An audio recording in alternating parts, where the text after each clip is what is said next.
Cool. I don't really think I need to like formally intro this podcast. You guys know what you clicked on.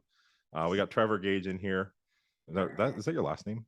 No, that's my middle name. Middle name. See, people do that to me too because my @ is Dylan McCartney. So they always think my last name's McCartney. Your last name is Fullbright. That's right. Yep. And then Shimmy, your last name's Hacker, isn't it? That's right. Okay.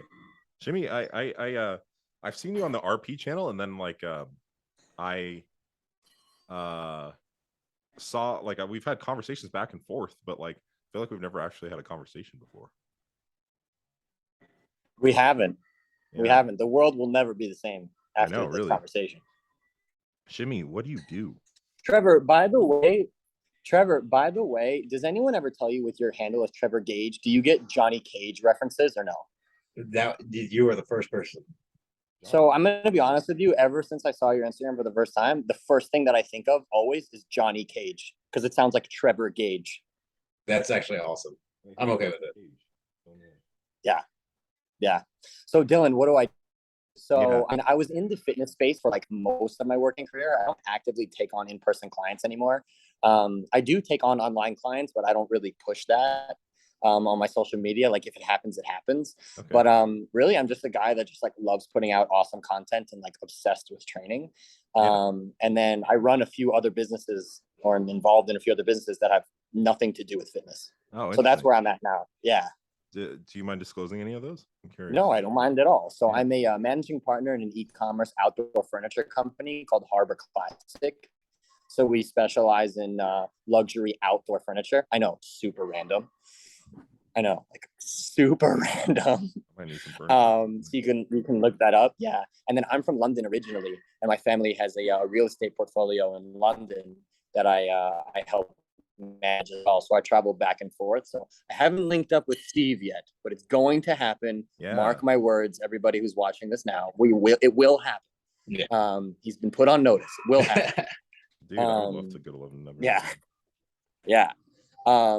And these are kind of the main things that I do. And then I started, as you know, like recently actively putting out fitness content, probably a little under a year ago. Always wanted to do it and never took the plunge. And now I do. And just try to provide value on the internet without kind of like really asking for much in return. Right. I think too many people, they put out content and they're immediately like, hire me for coaching, hire me for consult. And it's like, how about you just help people? How about that? Yeah. Because you're going to train anyway.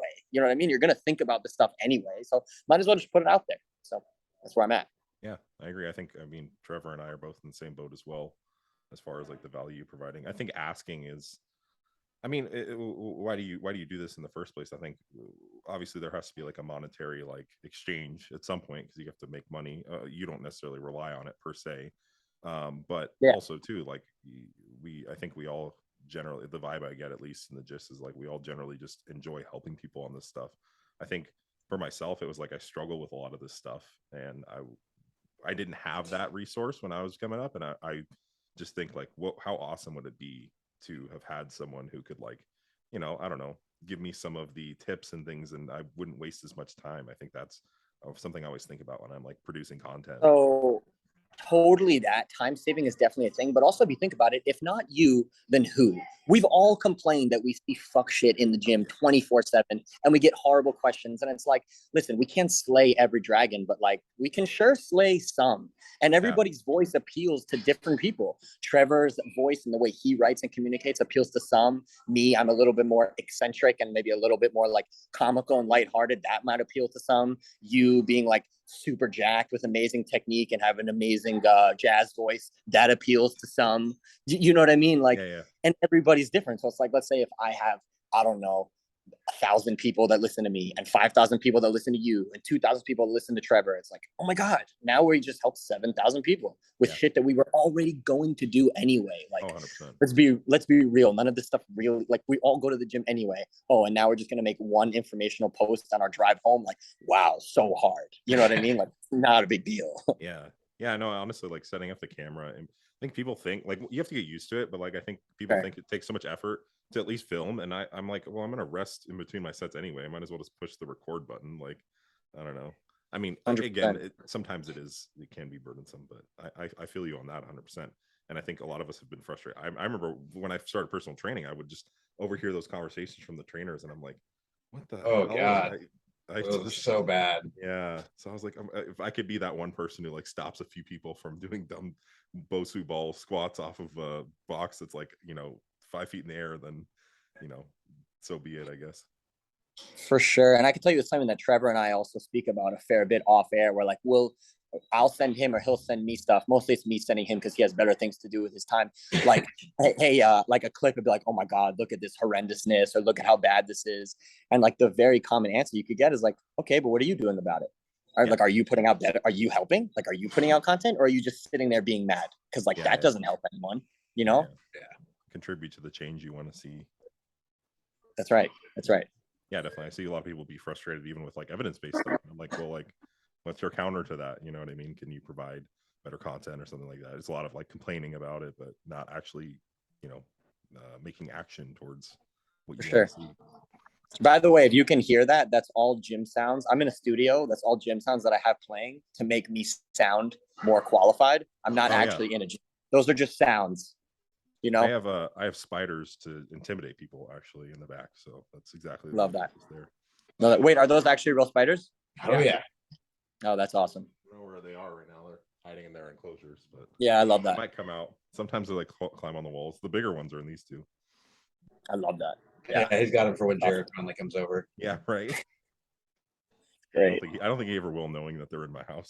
No, God, no. I mean, if he was planning on coming before, he ain't coming now. We've already made him aware that they're here. I'll have to bring one in a box to Vegas with me. Yeah, you totally should. So I guess the topic of the podcast was volume. I was talking to Trevor before this, and I was asking him what he thinks that people might generally struggle with or always have a lot of questions about. And he chose volume. What was the specific part of volume, or like what were you saying that you find that people struggle with a lot? Particularly the idea of people like Mike Israel brought the whole volume landmarks thing to the table.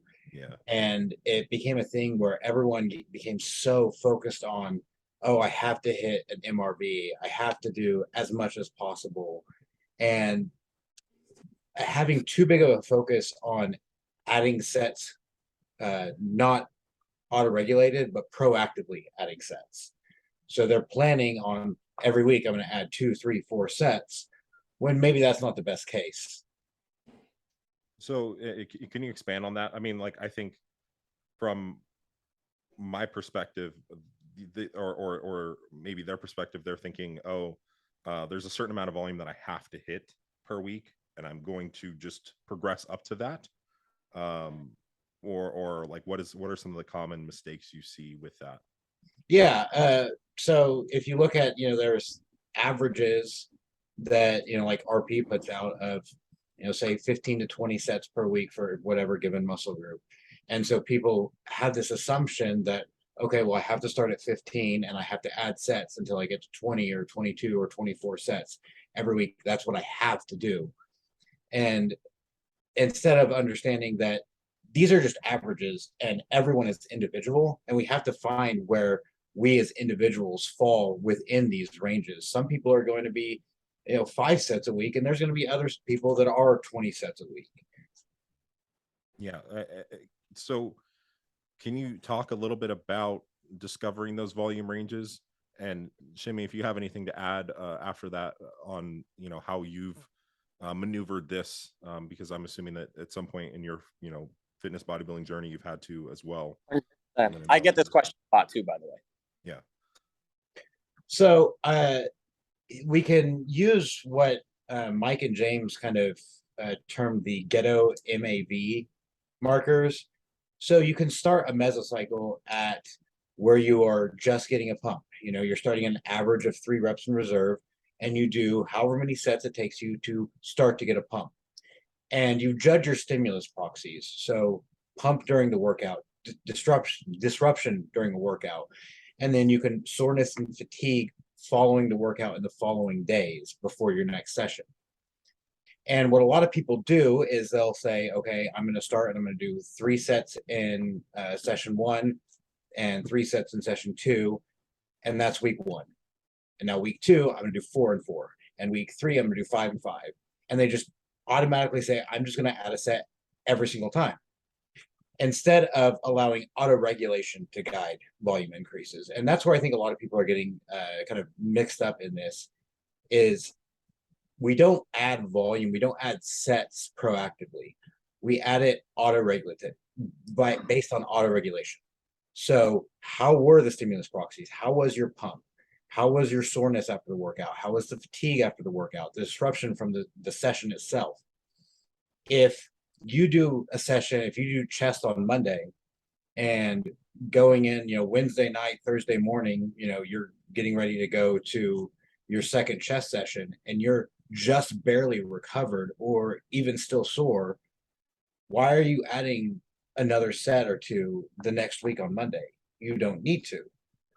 Your stimulus was there. You had plenty of stimulus. In fact, you either just barely or didn't even recover on time.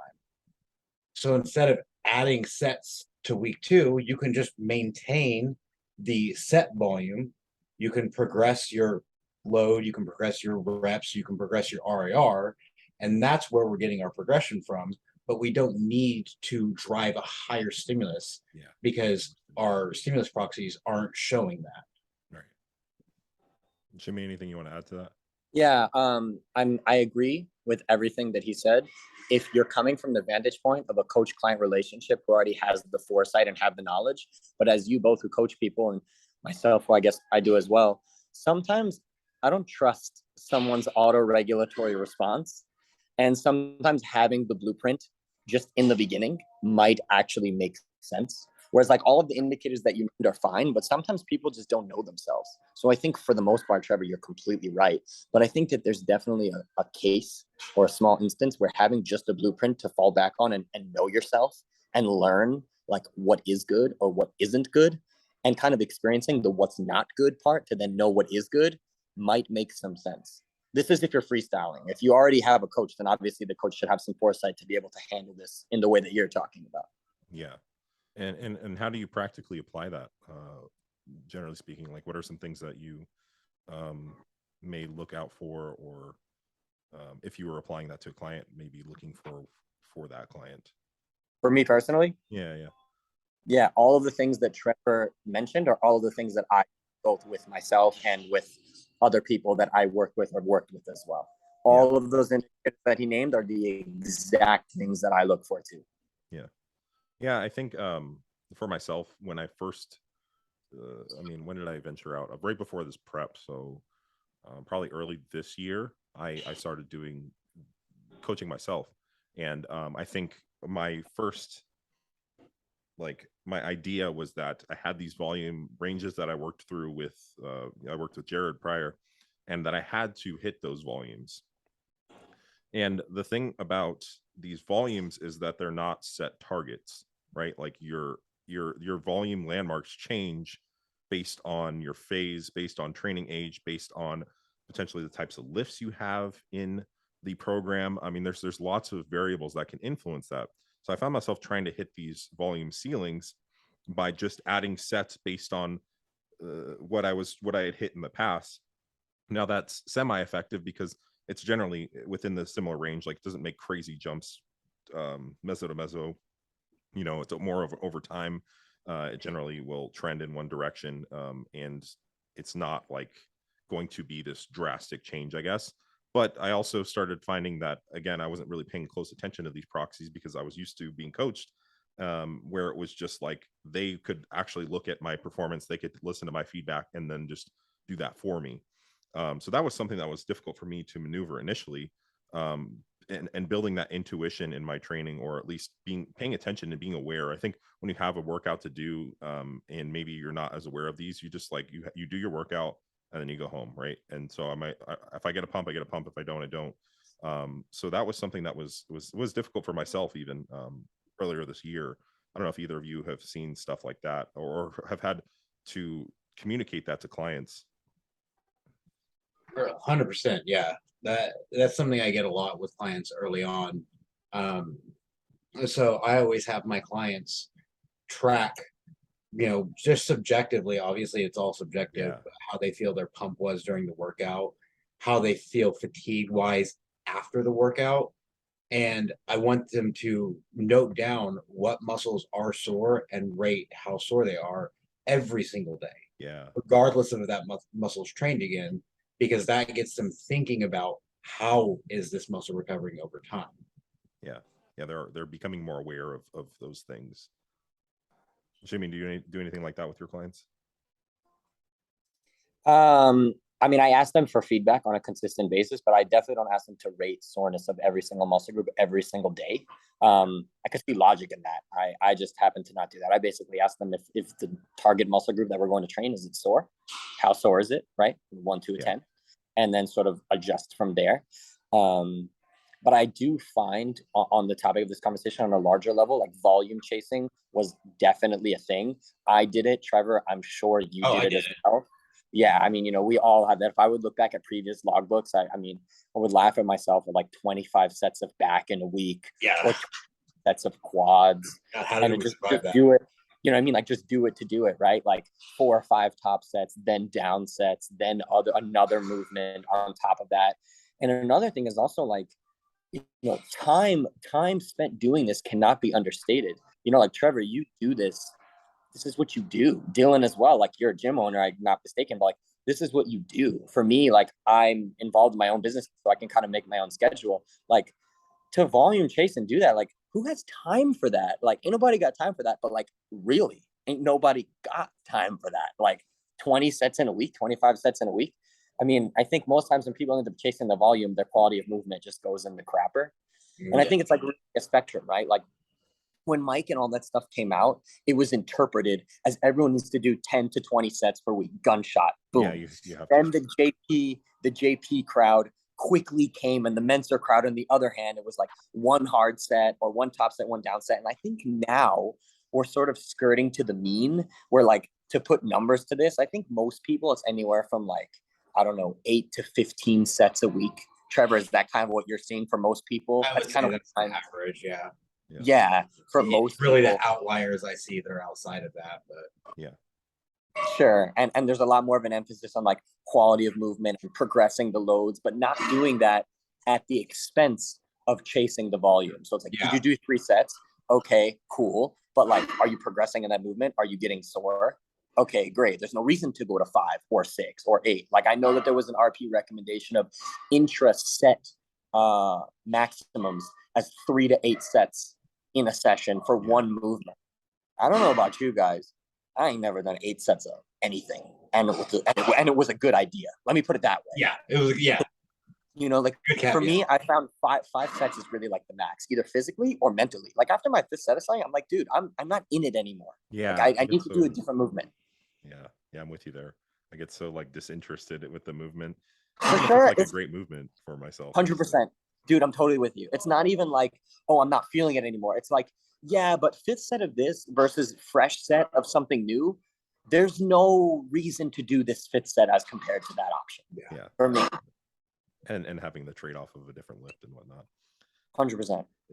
It's interesting. You get those like kind of camps where like the JP crowd branched off. Well, while I don't think that was like the worst thing that could have happened, because I still think it was a step in the right direction as far as like people objectively tracking their lifts and whatnot.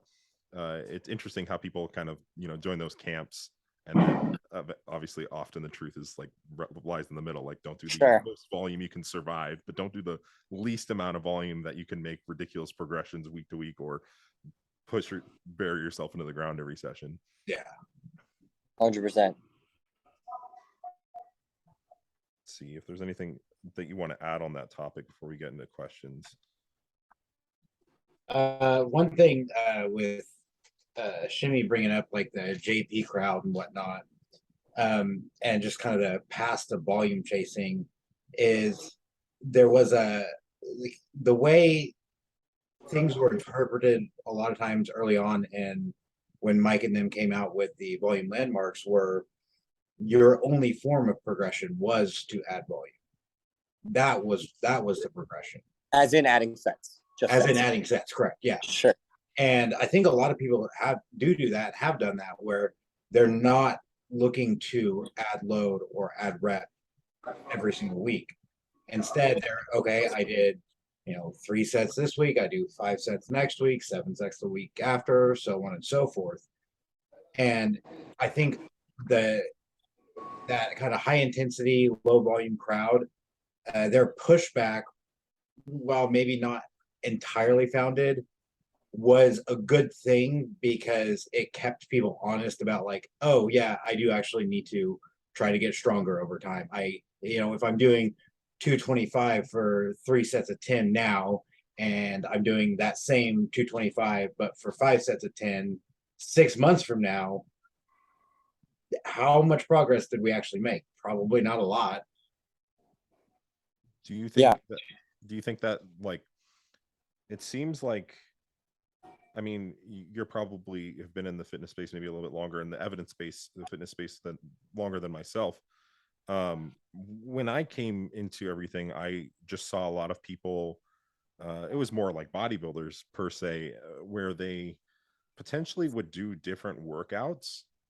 I think they on average maybe got stronger week to week, but like without tracking, they would just try to throw as much weight on the bar and then do as many reps as they could, and over time maybe they were able to make some progressions. I'm not sure if any of them, like for example, like I used to use, I would just literally watch like bodybuilding workout videos, and I would use static volumes or probably random amounts of volumes for a while, and I mean, I obviously wasn't genetically gifted, so none of this stuff worked for me. But could you speak to that a little bit? I mean, maybe someone who like is introduced to this, who has never, like, they just watch bodybuilders and they think, oh, like I just do different workouts and I chase a pump and all of that stuff. Like, in contrast to what we're talking about as far as like even finding your volume landmarks and understanding that. I mean, is that something that you've seen, is like type of, if that even... Yeah, I mean that it's the same thing that it's exactly the same now, except instead of bodybuilding magazines and bodybuilding.com, it's Fitfluencer Instagram accounts. And Now it's bodybuilding social media and bodybuilding. Bicep workout. Exactly. It's try this workout in your next arm day or whatever. And yeah, so if you're someone brand new coming into this, that's gonna work, but it's gonna work because anything's gonna work. Yeah, just lifting weights is gonna work. Exactly. It doesn't matter what you do at the start, but eventually things are gonna stop working, and you do have to get somewhat precise, because we've all seen that guy that he's in the gym every day, and we've seen him for 5 years. He's lifting the exact same weights, he looks the exact same, because all he does is he goes in and he does what he feels like that day, or does the workout he found that day, and he picks a weight that feels like this is about right. And there's no tracking, there's no progression, there's no thought to it. And like, look, if you're doing this because you just enjoy going to the gym and want to live a good life, feel kind of strong, look better than, like, let's be honest, like 80% of the population, sure, whatever, knock yourself out. But if you are actually going to say, I want to take this seriously, you can't be doing that. Yeah, you're leaving so much on the table. 100%. If you're already doing all of the things, spending all of the money on supplements, maybe already tracking your food, walking around sore 99% of the time, like, you clearly care, so act like it. Yeah. You know what I mean? Like, you clearly already do this.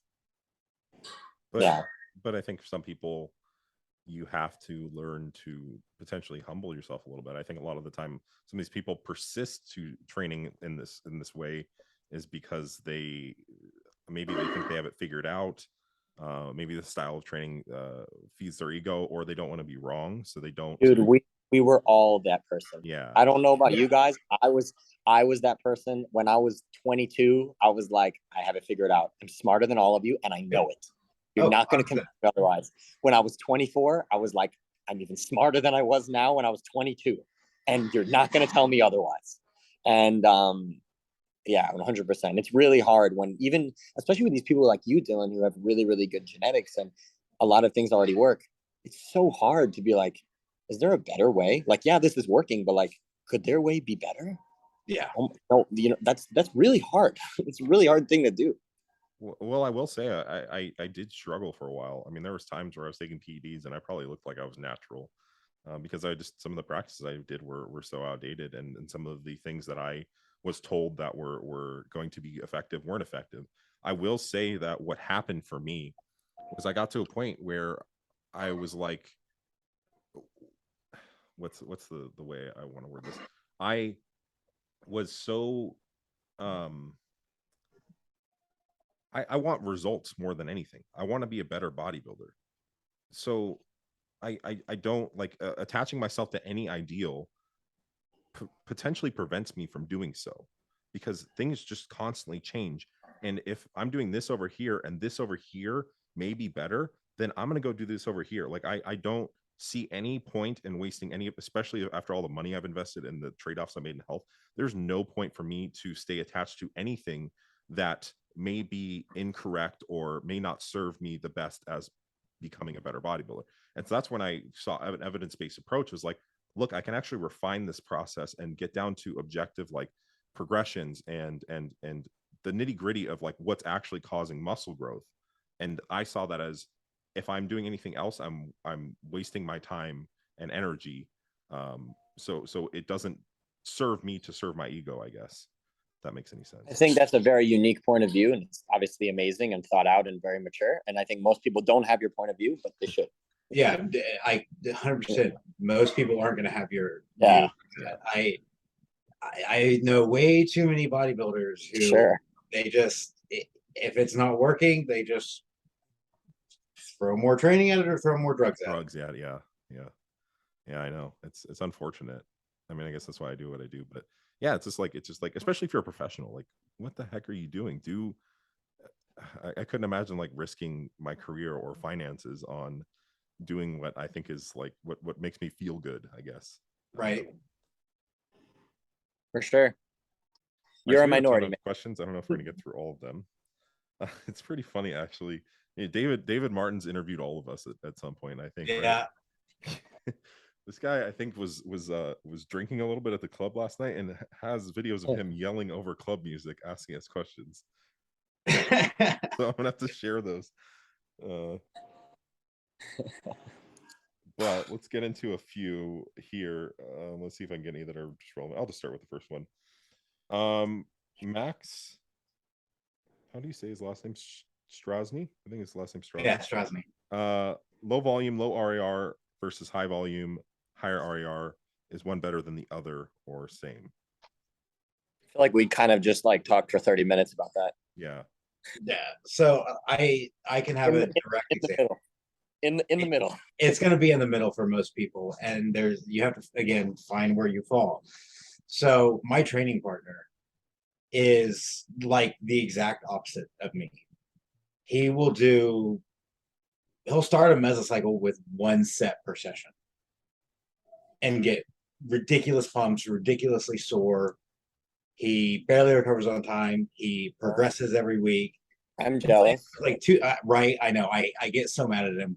We're doing hack squats and he's like, it's the last week. I'm doing like 4 sets and then lunges after, and he does 2 sets of hacks and he can't walk for a week. So it's like, if you looked at both of us, if you looked at what he was doing, you might say, oh, well, clearly low volume is better. Well, and if you looked at me, you might say, well, clearly high volume is better. Yeah. No, we've found what we individually need. And there's going to be so many people in between. They're going to fall from that, 1 set to 8 sets that they need in a session.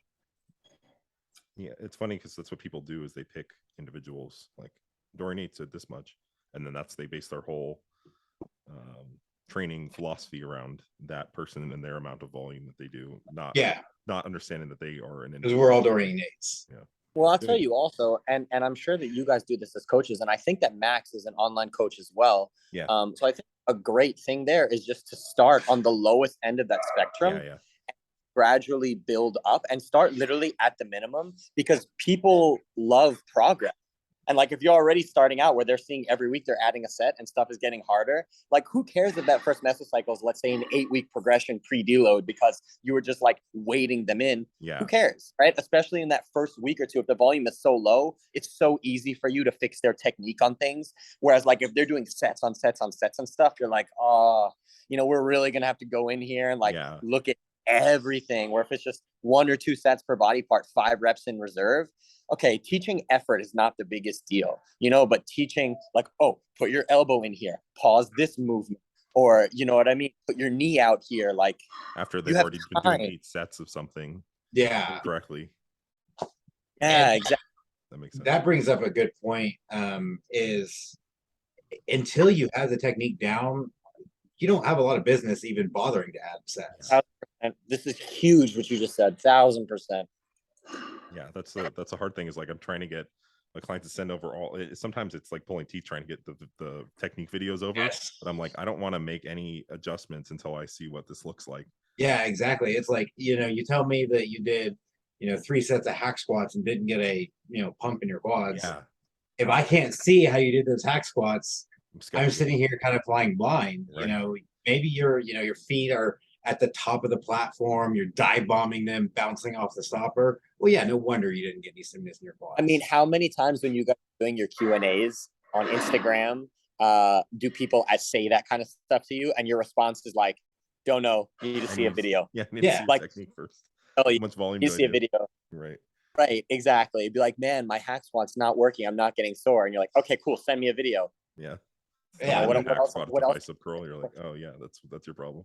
You know, what other responsible answer could you give other than that? Like, I'm gonna just shot out of the dark, give you tips. What is this, like Muscle and Fitness? Just like, oh, here's my Jim Stepani corner. Trevor might get. It's gonna shout out ridiculous. Oh God, I've heard that name. Like 50 sets. Do 50 sets. 100%. Dude, do you guys ever watch Eastbound? Do you guys ever watch Eastbound and Down? I promise this is relevant. I promise. I've seen it before. I don't think I've actually. I've seen clips on YouTube. Yeah. So there's a clip where Danny McBride, he was a professional baseball player, and he's talking to somebody, and the guy's like, oh, I play, or he's like, I go to the gym or something. He's like, what do you do? And he's like, oh, I play professional sport. I'm not just trying to be good at random exercising. And I was like, that reminds me so much of like when someone's chasing volume for like no reason. Like, I'm not trying to be good at exercising. Like, I'm trying to just do what I came to do. You need to clip that and make it. Yeah. I will. I saw it this morning. Eastbound and Down's amazing. You guys need to watch it. I need to watch it. Yeah, and he's like so angry with it. He's like, yeah, I'm a professional baseball player. Not trying to be good at exercising. It's great. Max also asks, how much can you expect MRV to increase while prioritizing something? He said leg priority. Trevor, I feel like this is also an answer that's like kind of hard to give a gunshot response. It really is. Like I can give one. I can say if I'm prioritizing this and putting other things in the back burner, maybe a base case would be a 15 to 20% increase in total volume, but like for that body part. So if like my MRV is 16 sets, then maybe if I'm prioritizing, maybe I can go to 20, but like that's so dependent on what exercises I choose. You know, like how I'm structured, if I'm dieting or if I'm massing, how long I've been prioritizing, what's my training age, like frequency. Yeah, I mean, because that you could ask that question and you could say, okay, well, if you're doing, you know, leg extensions and leg press for, you know, all of your quad volume, you know, maybe it does go up 20%, but maybe instead of that, because you take fatigue down elsewhere, you put in, you know, paused high bar squats and pendulum squats, you know, to much more fatiguing exercises that also have a higher stimulus. So at the end of the day, just use your proxies and you'll end up basically, Dude, by the way, what you just said is huge going into what we were saying before about the 10 to 20 set recommendation per body part. Like if someone says, how many sets do I do per body part, or say I can recover from 20 sets, you'd be like, well, what's your exercise selection, right? Because if they're doing a lot of hinging for hamstring and it's mostly hinging, dude, most people are not even doing 10 sets a week of total hamstring work. But if someone says, oh, my lower back is like on the crapper, I'm only doing leg curls, you might do 15 sets of hamstrings if you're not humongous. And like, that's very feasible. Yeah, totally. There's a huge component, exercise selection, makes up a huge component. You know, and so if you can't give just a base recommendation when someone just asks a body part, because you know, leg extension and a leg press or a squat are not going to be the same. Leg curl and then novelty RDL of are an not going to be the same. exercise, like how long have you had that exercise in your program, can influence it too. You know, you've been doing it for 5-6 mesocycles. It may take you more sets to get the same level of stimulus, which is also another thing. A good question to kind of piggyback off that: how to assess and allocate volume to lagging muscle groups. Trevor, should I take this one first, or you want to go first? You go ahead, man. Okay, so first I would say, as like a gunshot answer, train them first in the program or in the day. With smaller body parts, this actually is like the easiest thing ever. And I know that this actually has become more popular recently. I've been seeing a lot of people do this more. Like if lateral delts is your jam, like doing laterals before squats or calves or abs or rear delts or whatever the case. Training those things first is the first thing that I would say if you have a lagging body part when you're freshest. That's the first thing I would say. Oh yeah, I 100% agree. If something is really lagging, you know, well, if you're training it at the end of a session after you've done 12 sets for other body parts, and that's the only time you train it, I can see why it's probably lagging. A case for specialization, like when would that maybe be an appropriate thing? I don't know why that's what I thought of when I read this, but is specialization appropriate for a lot of people? And when would you maybe even consider removing some volume from other body parts to reallocate towards lagging muscle groups? I personally don't think it's appropriate for majority of people. I've never specialized in my life. I've been training for 12 years. I've never done it once. I agree with Shimmy. I think that 90% of people probably don't ever need to specialize. I think the people that do are advanced bodybuilders that are on stage and being told by a judge, hey, this is holding you back from doing better. Yeah. Or people that have already been training for 10 years and actually have really good technique on everything, and they really want to bring something up, then it's fine. But like, that's so few and far in between. Most people, when they say they want to specialize, they could be better off to just fix their technique. Yeah. Or just get bigger everywhere. You know, how many times have you been asked by a guy, you know, my chest is lagging, how do I get bigger? And they've been training for a year and a half. For sure. Selfish. Your chest isn't lagging. You just haven't trained long and you haven't gained enough weight. Train for 5-10 more years and then ask the question again.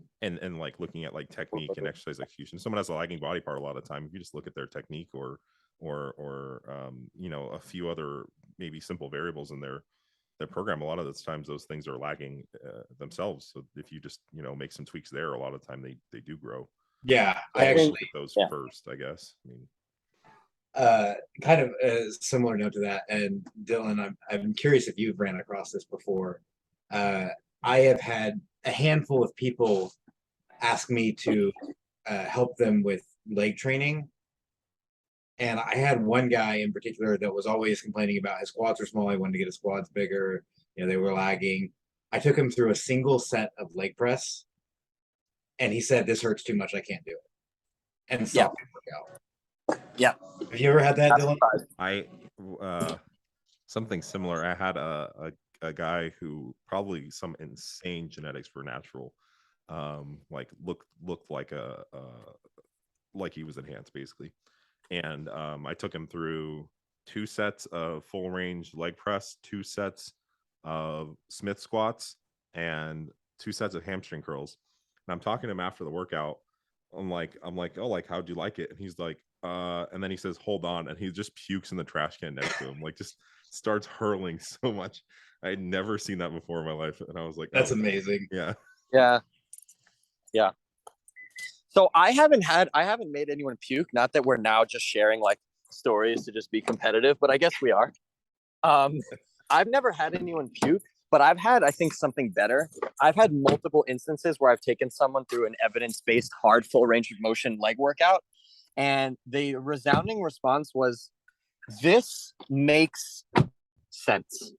This makes more sense than anything else I've ever done. Yes, it was very hard, but after doing this, I don't see how I could go back to doing it any other way. And that to me was huge. That's awesome. Like they were like red pill, blue pill. Everyone took the blue pill. Like, you know what I mean? It's like once you take a leg press to full depth and like a moderate rep range close to failure, I don't know. It's like seeing a ladyboy in Thailand for the first time. You can't unsee it. You can't undo it. You know what I mean? Like if you're like really want to be good, like you can't bury a squat, high bar, paused, close to failure, then half squat again and be like, yeah, this feels good. Like, don't lie to yourself. Yeah. No, it doesn't. I'm gonna be honest. Like, I think I could probably do this more, but I'm sometimes intimidated too. I'm almost worried, and I know this is somewhat irrational, but I'm almost worried I show someone this and they're not receptive. And like, I guess that's just like a deeper like insecurity. I think at this point, like I know what I'm doing to some extent, but like my biggest fear is like, I mean, I trained with an IFBB pro not that long ago, and he was pretty trashed after our workout. I hope he took something away from it. We trained a couple times together, but yeah, I almost have this like worry that like, I don't know, that it won't work. It's probably not super rational, but is that your worry that like it won't work? That you're like, shit. Are they gonna really like their way better? Not that it won't work. It's just like, I guess I don't know if it's like maybe like it's on a deeper level. Like I just think that like yeah, I don't know. Maybe just they won't be receptive to it, I guess. And that's like always like, should I even invest the time? But obviously after watching like all of the RP videos, I mean, Mike has even said some people aren't receptive and they're kind of like hard-headed to it too, you know? Yeah. I mean, like I said, I had a guy stop with one set and he's like, I can't do this. Yeah, at least at that point you're like, okay, well, they're not like they're just straight up being honest with you, like, I just don't, this is not my I mean, I appreciate the honesty. Yeah, right.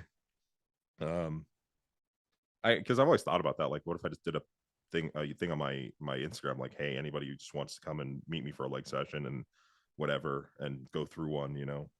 Well, after this drops, you're going to get people messaging you. No, so Dylan, I think that you should definitely do it because you don't know what happens when you push down the first domino, where the other ones fall. You don't know who follows them. You don't know who else is going to see it. You know what I mean? And if you impact one, that may impact the many of maybe an audience that you don't have, right? So yeah. I would guess, I've not spoken to them about it, but I would guess that the reason why Mike and them train anyone of any kind with those videos is so therefore there's different audiences that sort of come in the web and see the stuff that they're doing that they may not have seen. Yeah definitely.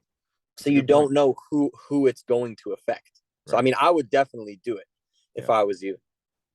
Fair enough. All right, well, I guess next week I'm putting up a post about getting people to work out with me. I mean, dude, if I'm ever in Arizona, we're getting after it for sure. Oh, hell yeah. 100%. I've been trying to get Trevor to come down for about a year. It hasn't happened. But I don't give you could come to Oklahoma. I mean, if there's anything out here. No one's coming to Oklahoma until Joe Exotic comes out of jail. I'm not coming to Oklahoma. Okay, that's it. God, Joe Exotic. He's the best. The GOAT. He's the GOAT. Oh man, I'll tell you, when that documentary came out, I had so many people messaging me like, "Is that really what it's like in Oklahoma?" Like, honestly, yeah, pretty much. Yeah, I was gonna say, and you had to like sadly be like, yes, it is like that. Yeah, unfortunately. How sad is that for your state that like Joe Exotic is the one that put you guys on the map? Like out of all people. Yeah, it's I'll talk to you after we're done. I'll talk to you about meeting him in person. Oh, you met him? Yeah. Wow. Must have been so inspiring. It was someone to talk. You're in Florida, aren't you? I'm in Florida, yeah. There's a lot of people who put your state on the map. Dude, we have Florida's great, man. I love music. Yeah, no, Florida's great. I love living here. It's just known for like the crazies for sure. Florida, like every time you see like someone wrestling a crocodile, it's Florida or anything just way out there. Yeah, it's great. We have everything here. And the way we joke about it in Florida is like, yes, Florida is one state, but it's like South Florida should be its own state, and then the rest of Florida could be its thing. So, I mean, like, I don't know if you guys know cities, but, you know, maybe from West Palm Beach South could be its own state, and then anything else could be its own. Like Orlando, Tampa, Sarasota, Fort Myers, Naples, all of that could be like its own thing because it's so different. Is it South that's the crazies? I don't Yeah. know. Well, define crazy. Okay, crazy is very different in different ways. If you come south, it's like the clubs, the bars, like Okay. the Dolce Gabbanas, the Celine, the Louis Vuitton, the Bugattis, like that kind of life. The strong And then smell when you of go cologne. more north, it's like, oh, this alligator just walked into the supermarket. That's cool. Oh, okay, I got it. That's never I didn't know happened. Florida But geography. yeah. Mm-hmm. Let's see. Should we get one of David's? Let's see. We have so many more questions. Maybe we should do another one where we actually give value instead of just I bullshitting. feel like if you've ever Yeah. seen like the Real Bodybuilding podcast, this is exactly what happens. Yeah, that's kind of what I was Just end up thinking. talking the whole time. That's right. I don't even know if this is going to come out on your end because of all the club noises. I can't hear it. Me neither. Hold on. No question yet. Now to the question, Jesus Christ. You hear that? Would you say it's valuable to train in rep ranges outside of the best SMR for you? Is there any inherent benefit All right, I heard it. Yeah. I heard it. at your loading range or vice versa, training in a lighter rep range? If you feel the best in a certain opposite like range, light rep range. For example, hamstring curls, I get a great SFR 10 to 15. Is it even worth training at like 8 to 12 or not? Did you get that I at got all? I I got got it. most of it. I got it. Did he say, is there value in training in rep ranges outside of the best SFR for Yes, you? Was that the exactly. question? Yep. Okay, cool. No. Agreed. Next question. Fair enough. Let's see. Also, David, get out of the club. You need to go to sleep. You're ruining your Oh, he game. sent like 8 of these. 9. Shimmy says, "LOL, I want to crash." Well, you got your wish, Shimmy. Oh, yeah. Do you find shorten exercises need or can tolerate more volume versus lengthen ones? Like, I guess I would assume maybe it's biasing. Yeah, like that- good bias. I mean, This yeah, is a good question, but I don't like, I mean, maybe this is just me. Trevor, what's a shortened exercise? so think about it, a leg curl versus a hip hinge. Yeah, I guess. You know, you're getting less stress Okay. in the lengthened portion of the like the long muscle lengths. Can you Or give me one other example? Because I feel leg like extension I could, like- versus any squat movement. okay, fine. Yes. Yes. The only issue that I have with those specific ones you just named is like, yeah, I handle less volume because I'm not loading my spine. Well, yeah, but I mean, lunges versus leg extensions. Okay. Fair enough. Mhm. So yes. Yeah, no, in general, shortened exercises, you're going to be able to handle more volume because they're just less mechanically damaging. Yeah. Yeah. Well, and they also sometimes, I guess per unit of volume, provide more stimulus too. Yeah, it's one of those things that you can kind of fall back on SFR for this because there's a time and a Very place. true. Like I could get into a whole thing I have about all this, but as an average, more length and bias exercises are probably going to need less volume overall because there's going to be more stimulus per rep. Okay. Mhm. Shimmy, I don't think. Hey, what flavor is that, Trevor? Cherry limeade. Have you tried the new Walmart flavors? Is that the Walmart one? Yeah, it's a one more one. Dude, they Wait, have what the is it? What are you drinking? It's like flavored sparkling water. Oh my no, God. I'll see myself out of that conversation. Why? No, it's not like LaCroix. no, It's yeah, actually good. It's sweet. It's like a I soda. was just, I don't No, I don't do that. really? Did you vote Yeah. Dr. Pepper in the poll? Bro, Dr. Pepper is the nastiest soda. You know. Okay, good. So, Dylan, if you want to have the spiciest, and yes, it's appropriate adjective, spiciest podcast of your life, have Trevor and I on for a food debate, there will be no agreeing. I promise you that. Really? I promise you that. We will agree on nothing. Okay. Yeah. Dr. Pepper is gross to me. No, I agree with you there. Root beer is better. Root beer's Yeah. better. I like them all though, I guess. I think that's our only food agreement, though. Who, you and Okay, I? what root beer? What Yeah. root beer? What root beer? I mean, to be honest, I'm just saying that I like root beer more than Dr. Pepper. I don't drink root beer. Do you drink any diet So soda? I'm not. I'm honestly, man. Like, I'm not even here for like the soda conversation. I barely drink soda. You need to drink water? You're stronger than me. Pretty much. Really? I drink water, and then very Florida of me, I'll add like lime or lemon to my water because I like it, and I'll drink You're gonna orange think this is- juice. You're gonna think this is crazy. I like almost don't drink water at this point. Yeah, I'm not. Literally I'm not just like sweeten that. everything. I Yeah, just no. Are you habitually dieting started doing it. or what? No, just like Crystal Light in my water. My mom used to make like the big jugs of it when I was a kid, and it's just like Yeah. so ingrained in me. Like So I like that makes water, sense. but I didn't grow up like that. I grew up Yeah. drinking a lot of water. I Makes didn't sense. grow up drinking tons of soda. Like, if I'm gonna drink something, it'll be like juice. Like I said, like orange juice Yeah. or grapefruit juice or something like that. I'll have diet sodas like at the end of a diet or something, but not because I like diet soda, just because the carbonation is a hunger curbing tactic. That's why I'm drinking it, not because I give a shit about soda. yeah, I just like it's just so refreshing. Like if I'm like hot, I mean I'm in Arizona, so like just after a hot day, like just one of the big pictures of like Cold peach- carbonated soda. well, cold soda, like a cold Coke, Coke cherry, or like just the Crystal Light peach. I just like I can't imagine anything more refreshing. That's just my So Crystal Light Peach, I'd be here for that, or like a sugar-free Snapple. Like, okay, yeah, exactly. That's like Okay. my thing because it's like if I had a big thing of sweet tea, I mean maybe if I'm massing, but yeah, I think carbonated drinks are just like not really my jam. interesting. Mm-hmm. Let's see if there's any other good ones. You guys both got to get out of here soon. I'm assuming, right? I got a little time, but Okay. You wanna So do some- I'm gonna tell you guys what happened. This is a funny story. So I'm with my buddy.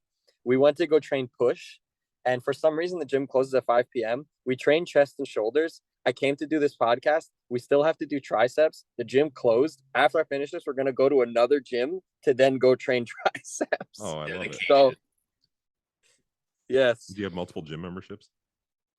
No, I don't. Just find it gets fast. Pretty much. I've done stuff like that.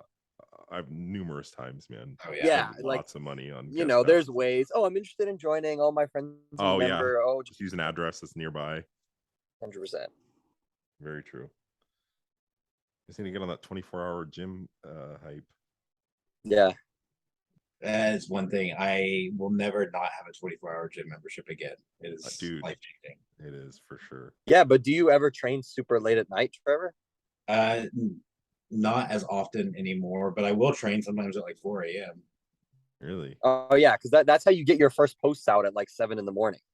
Yeah.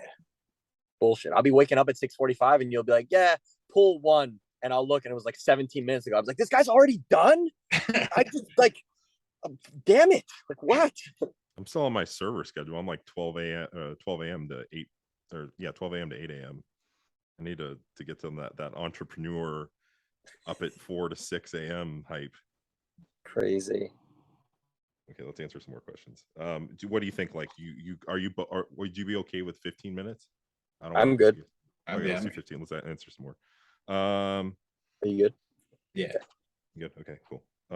Well, this would probably just be Trevor and myself because I don't think Shimmy this applies to him.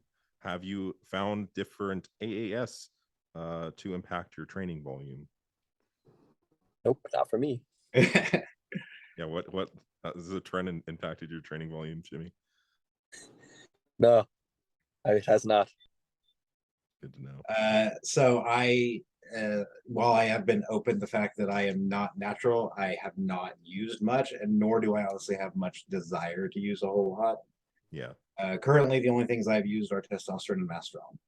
yeah, that's I think a very reasonable and responsible other compounds to touch.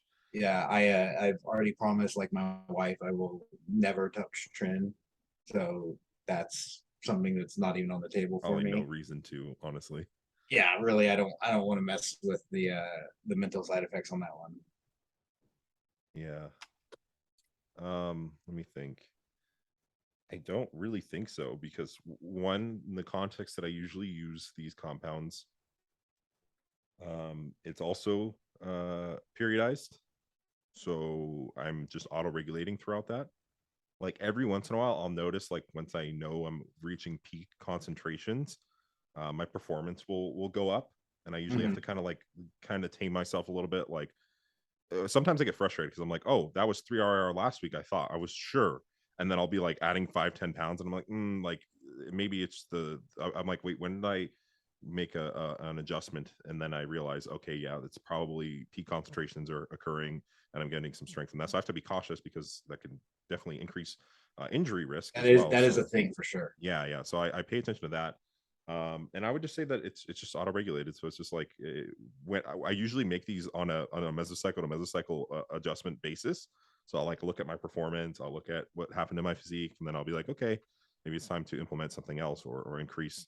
And it just kind of has a natural occurrence. So maybe I don't see as much of that shift in the volume landmarks per se, but even then it's still just auto regulated. It's not like, and it's not going to be insane. I mean, maybe, but like I think that's also to do with my training age too. I think it's just like, it's not like I'm going from like doing, if I have an MRV on a muscle group of 15 sets, I go to like be able to do 35. It's going to be like a few sets maybe. You go to 18, and you get more stimulus as well. Yeah. So it's like sometimes you actually need similar amounts. Well, and like I not wanting to get on this topic too much, but if you're using any kind of anabolics at all, like you should have a plan, and you shouldn't be swapping out different compounds and having huge different wild effects. Yeah. know? It's pretty normalized. Like it's like, if it is an increase, maybe it's something I can detect. It's not like but, this crazy. yeah, like, you're going to see an increase in strength, and if you talk to the enhanced guys that are honest about it, most of them will be like, hey, I'm not adding as much load as I could. I'm letting reps go up because there is an injury risk. We've all seen the guys, oh crap, they put 80 pounds on their bench press in a month. How did that happen? We all know how that happened. And they'll go from, but the thing is they also go from like 0 to 100. They'll be like, Yeah, all right, HRT like, that's to like not how you use dosage. it smart. Yeah. And so if you're using these things smart and in a planned model, you shouldn't be seeing wild fluctuation. Yeah, most definitely. I agree. Let's see. And if you do that stuff, hire these guys for coaching. Hey, I'll do it for them. Cool.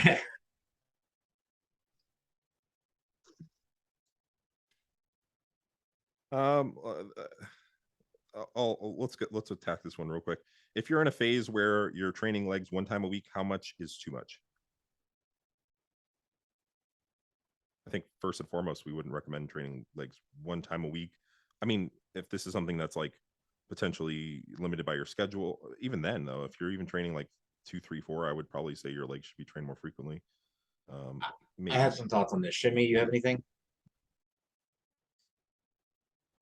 I think I would probably, how much is too much? Well, we have the recommendation of anywhere from 3 to 12 sets per workout per session for a body part. So if you're only training legs once a week, then to me, the top end would be that. It would be, if you can handle it, around 10 to 12 sets for that body part in the session. And that's what you got. That's what I would say. Yeah. So I'm going to say, if you're not freakishly strong, or most people aren't. So if you're doing anything other than maintaining and putting your legs on the back burner, you shouldn't be training them once a week. Yeah, I agree. So I definitely agree with Trevor, but I don't want to value judge them. If you're like, what's the most that I can do? I'm not going to sit here and be like, well, you shouldn't be doing it. Like, if you're doing it and you're going to do it, then sense. This is what I think is the most that you're going to be able to do. Yeah. I don't agree with you doing it, but like, they're not asking us permission. Like, should I do it or not? They're like, no, I'm doing it. How much should I do if I'm doing it? Okay. Maybe, can do as much maybe as it's you hypothetical though too. Fair. You know, Huh? he says if you are, maybe he's asking for himself, but he could be like hypothetically, like, Yeah. what if I train legs once a week? I don't know. I think it's important to throw that caveat out there, like, hey, maybe there is a benefit to doing more, potentially. Yeah. So again, I think that if you're maintaining them, you know, probably 3 to 5 sets a week is all you probably need for a lot of people. Yeah, actual maintenance volumes. It is Wait, possible that 3 to 5 sets for quads and hamstrings. Yes. Each like separate. each, Yeah.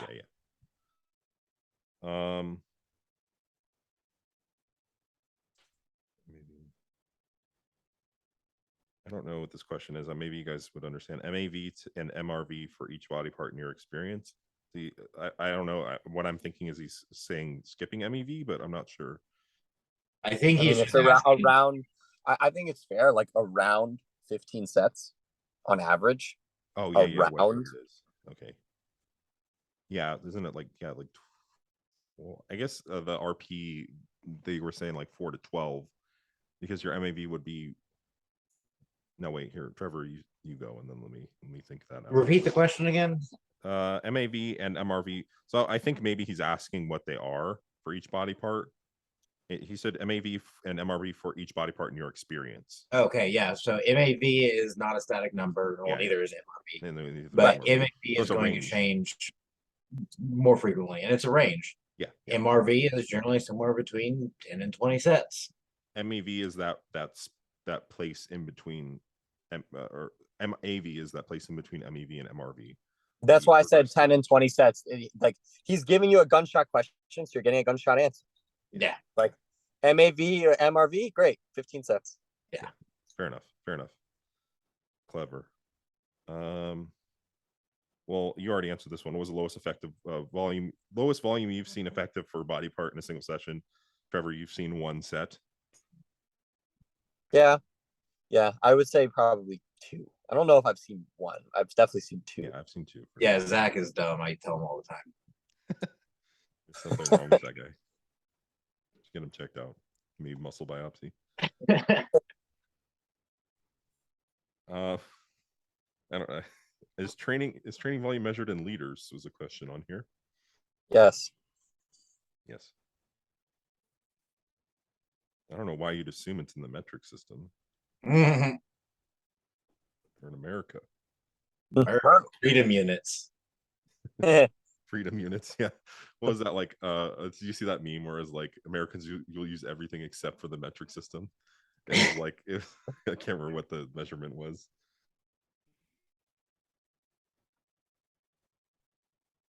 Let's see. David has a bunch more, so let's just go at these. Yay, more club questions. Yeah, right. One more question, and this one's directly from myself. I used to know the best volume for glutes because I just want a fat ass. Help me out, boys. Amazing. She what do said you- best volume for glutes to have a fatty. Well, I'm sorry. Is that what she said? Best volume for glutes to get a fatty? Yep. I mean, I think the answer would be really just kind of starting from the bottom. Yeah. And now we're here. What do you guys often see? Because there is some. I mean, I know again, obviously, we're going to say autoregulation and yada yada, but like with glutes, because they sometimes they're overlapping with some of the hamstring and some of the quad work. How do you like to maybe allocate that or even track that? Trevor, I don't know about you, but I find that I have to start really low because a lot of glute exercises have a very big technical component and also, of course, as we know, a very big axial loading component. So if you're doing a glute program, chances are, right, deficit deadlift of some kind, squat, high bar, pause, sometimes sumo stance of some kind, maybe there's a lunge or split squat, like all of those, as lame as this sounds, have like a decent technical component if you're not athletic. So like that takes time to learn. Getting strong on those obviously takes time. And then I'll pepper in like an abduction machine, a kickback, because that stuff is just like objectively not that hard. So like I'll Yeah. put probably starting maybe 2 sets of those if I'm going to start with one of those movements with like a pause at the top so you can feel what that squeeze in the glute feels like and like be happy that you're getting that like influencer box checked off Yeah, and it's right. like not that bad, you know, because if you just like Activation lift. sure, if you just bury someone with variations of deadlifts, lunges, and squats, like nobody wants that. Nobody Yeah. likes that. You You're need just gonna put them something that's not that hard. Yeah. Yeah. So I agree with Shimmy. The way if I'm well, I have a client right now who starting her program off, it's like 2 sets of uh hip hinges from a stiff legged deadlift one day. Another day is 2 sets of lunges, and the other day has 1 set of hip thrust and 2 sets of uh abduction a week. There you And go. that's how we start. And a big thing that I see this at the gym, I see this dear God on Instagram all the damn time. If you want to grow your glutes, don't do nothing but damn kickbacks and hip thrusts. Yeah. Like do your hip hinges, do your deadlifts, do your squats, do your lunges. That's gonna be what the majority of your program is gonna be. Wait, You want Trevor, big Trevor, glutes, what about kickbacks aren't gonna do it. what about banded abductions and adductions and frog jumps? You didn't mention those. Yeah, you can just throw that away. But what about glute activation? Oh, this is a rant I don't need to get on right now. Yeah, you definitely don't because we've all heard glute activation rants. Respect. Yeah. You don't need to. We know. Yeah. But I'll say I think that a lot of people, albeit wrongfully, preach high volume training on glutes. I'm gonna be honest. I don't know about you guys. I've not seen it. Frequency might be a little bit higher, but you know, especially when you start to get stronger. Like if a girl is, let's say, deficit sumo deadlifting, you know, even something reasonable like 145 pounds for like sets of 7 to 10, clean, right? Like 3-second eccentric, pause at the bottom. I've not seen like 20 sets in a week of glute training.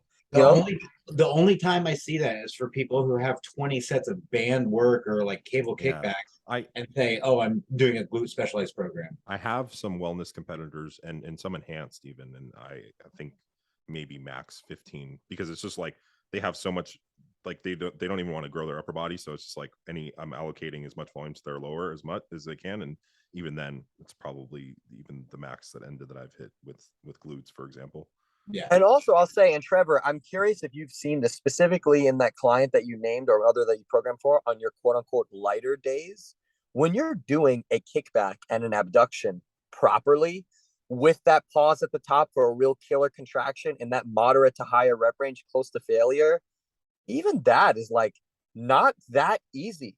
It's No, not. you know, You know what I mean? maybe Like, they're doing it's 3 to 5 sets versus 2 to 4 sets. dude. I had And after that 5th set, like let's say you're using the 10 to 20 rep range. Like you might start at 20. By that 4th set, dude, you're at like 11 reps. Like you're dying. It's not Yeah. easy. Yeah. I had a client who's like, I want to do kickbacks, and I was like, okay. And this is just like, you know, someone who's, you know, I would say more on the beginner level. So I was like, okay, like I'm gonna do kickbacks. I'm gonna superset it with like a compound, like a squat. And she was like, after like 1 set, just destroyed of like really good kickbacks and then some sumo squats with body weight. That was enough. That was just like just killed her. Yeah. So Do you guys have any like girl influencers that work out at your gyms? oh yeah. Oh my A God. ton. Yes.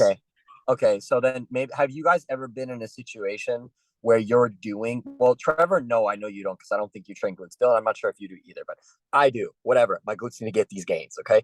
So I've worked in with like these girls in like an abduction machine with my technique versus theirs. And they're always like, I can tell they're like low-key stymied when they see the way I do it because it is so different. It's completely different. They do the like little like pulsing pump thing and they're off the machine because they obviously can't sit on the machine. They straddle it, right, with their hands in the attachment in front, very far away from failure, with a band around their legs, with a very fluorescent colored matching outfit that they obviously didn't plan because they woke up like that. And yeah, it's just like It's so different. It's so Yeah. different. I don't know. I mean, I feel like I've definitely been like leg pressing next to people or even working in with different people. And sometimes it's just like they almost seem like oblivious. Like the fact that like I'm never gonna be like this guy where I'm like, yeah, I'm just bigger than you. But like I'm like, okay, like I'm definitely more muscular than this person. I definitely have bigger legs. And they're putting on like 4 or 5 more plates than I am. Like I just wonder if it occurs to them at all in that process that like Oh, hey, you've never seen someone at like the corner of your eye give themselves or their personal trainer when you're doing something like a look? I Oh, guess dude, I live for guess that so. look. I have some. Oh, I live for that look. I I feel see like all the time. dude, you know that baby meme where the baby meme is like this? Like that's me in my head, like mid set. Like I was leg pressing last 2 weeks ago, whatever it was, super deep pause, close to failure, and whatever. And there was another person doing a leg press with their trainer, and I could see it in my peripheral. Like they looked at me doing it and they looked at the trainer like, what? And I was like, yeah. Why are we doing it like this? Yeah. Go question your whole life. I'm under tension. Do it. Yes. All right. Well, I'll let you guys get out of here. Thank you for all the time. That was great. We should do some more questions like this Yeah, it was fun. Yes. We can do this again. more often. Yes. Unfortunately, now Trevor, you know that I'm going to be coming on. So the surprise element's gone. I mean, disguises. We talked about this. Yeah. Yeah. Every time we do this, I'll just come in a different disguise and different accent. Halloween's coming up. Nobody would even think it would be weird. It's amazing. Trevor, are you going to be Joe Exotic for Halloween or no? No, God no. Okay. Are you guys dressing up for Halloween? Probably not. Doubtfully, no. I don't think so. Are you? My girlfriend wants to go to something in this downtown area, but maybe I'll just be whatever she wants me to be, I guess. Or Well, Carla's outfit. I have all of my jiu-jitsu rash guards are anime related, so I just put one of those on and say it's There my you go. costume. I'll just be a spider because I'm her pet. There we go. All right. I'll let you guys get out of here. Later, guys. Dylan, when's this going to be up? I probably shouldn't put it up on Tuesday. That's when I put up podcasts. So Word. cool. Cool. Thanks again, guys. All right, fellas.